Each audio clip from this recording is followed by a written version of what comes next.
አቶ ጌታቸው ምንድነው ስራዎት? የባህል ዘፋኝ አጠሪሯን እዛ ነው ያስቀምጥሻል።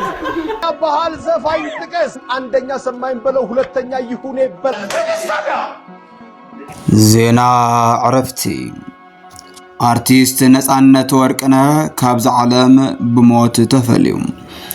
ተፈታዊ ርህሩህን ቅንዑን ኣብዛኣቶ ሙያ ዝደምቕ ኮኸብ ጋዜጠኝነት ተዋሳእን ኣፍቃሪ ጥበብን ነፃነት ወርቅነህ ብዝሓደሮ ሕማም ሎሚ ካብዛ ዓለም ብሞት ተፈልዩ።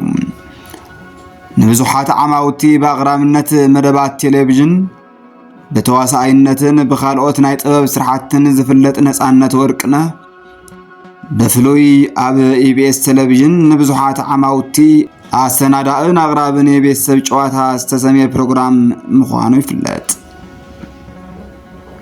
ብተወሳኺ ሲቲ ቦይስ፣ ሳልነግራት፣ ያንቺው ሌባ ቁጥር 2፣ ኤፍቢአይ፣ ሚስተር ኤክስ፣ ቾምቤን ካልኦትን ብቕዓት ነፃነት ኣጉሊሆም ዝመስክሩ ፊልሚታት ኣምሓርኛ እዮም።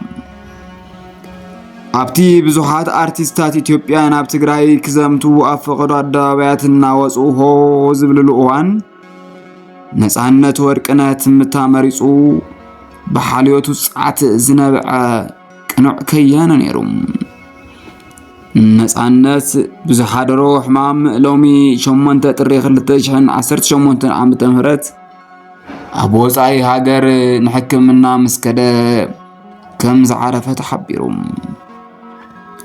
ጽንዓት ንመላእ ቤተሰብን ፈተውትን